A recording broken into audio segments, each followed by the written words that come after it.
ഇഫ്താറിന് ഉണ്ടാക്കാൻ പറ്റിയ അടിപൊളി ഒരു ഐറ്റമാണ്, എല്ലാവർക്കും ഇഷ്ടമാവും. ഒരു സ്പെഷ്യൽ ഐറ്റം. അതിന് വേണ്ടിയിട്ട് പഴം ഇതേപോലെ കട്ട് ചെയ്തെടുക്കുക. പഴംപൊരിക്ക് കട്ട് ചെയ്യണ അത്ര കട്ടിയിൽ വേണ്ട, അത് കട്ടി കുറച്ചിട്ട് വേണം അത് ഇങ്ങനെ കട്ട് ചെയ്തെടുക്കാൻ.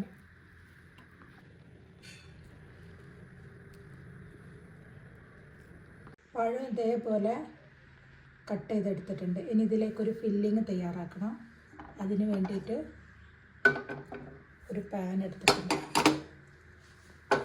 ഗീ ചേർത്ത് കൊടുക്കണം. വേണ്ടിയിട്ട് ഒരു കപ്പ് തേങ്ങ ഇതിലേക്ക് ഇട്ട് കൊടുക്കാം.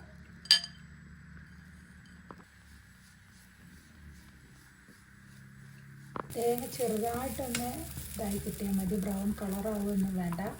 അപ്പോൾ അതിലേക്ക് ആവശ്യത്തിന് പഞ്ചസാര ചേർത്ത് കൊടുക്കാം.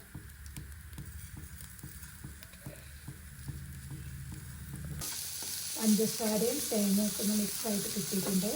ഇതേപോലെ ചെറിയ രീതിയിലൊന്ന് ആയി കിട്ടിയാൽ മതി, കളർ വ്യത്യാസം ഇതൊന്നും വേണ്ട. എന്നിട്ട് നമുക്ക് ഒരു ബൗളിലേക്ക് മാറ്റി കൊടുക്കാം.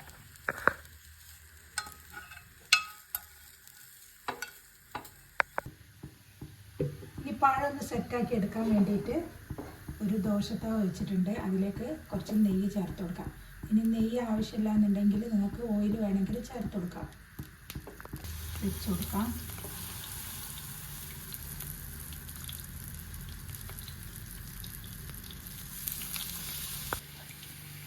ഇതിൻ്റെ ഒരു സൈഡ് ആവുമ്പോൾ ഇതേപോലെ തിരിച്ചിട്ട് കൊടുക്കാം. ഇതേപോലെ ആവുമ്പോൾ നമുക്കത് മാറ്റി കൊടുക്കാം.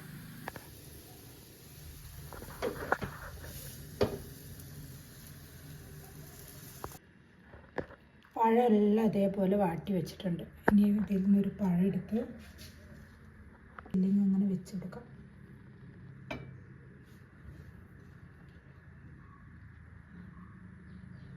ഉണ്ടാക്കാൻ പറ്റിയ ഒരു ഇഫ്താർ റെസിപ്പിയാണിത്. ഇതെല്ലാവരും ഉണ്ടാക്കി നോക്കണം. നല്ല ടേസ്റ്റാണിത് കഴിക്കാൻ. നെയ്യിലൊക്കെ ഉണ്ടാക്കുന്നതുകൊണ്ട് ഹെൽത്തിയുമാണ്. അതേപോലെ പഴമെല്ലാം അതേപോലെ ഒന്ന് ചെയ്തെടുക്കാം. ഇതിൻ്റെ മുകളിൽ ചെറുതായിട്ട് കട്ട് ചെയ്ത പിസ്ത ചേർത്ത് കൊടുക്കണ്ടേ. ഇതില്ലെങ്കിലും ഇത് കഴിക്കാൻ നല്ല ടേസ്റ്റാണ്. ഇത് വെറുതെ ഡെക്കറേഷൻ ഇട്ട് കൊടുക്കുന്നതേ ഉള്ളൂ. പഴം വീട്ടിലുണ്ടെങ്കിൽ ഇതേപോലെ എല്ലാവരും ഒന്ന് ചെയ്ത് നോക്കണം. ഇഫ്താറിന് ഉണ്ടാക്കാൻ പറ്റിയ അടിപൊളി ഒരു ഐറ്റമാണ്, എല്ലാവർക്കും ഇഷ്ടമാവും.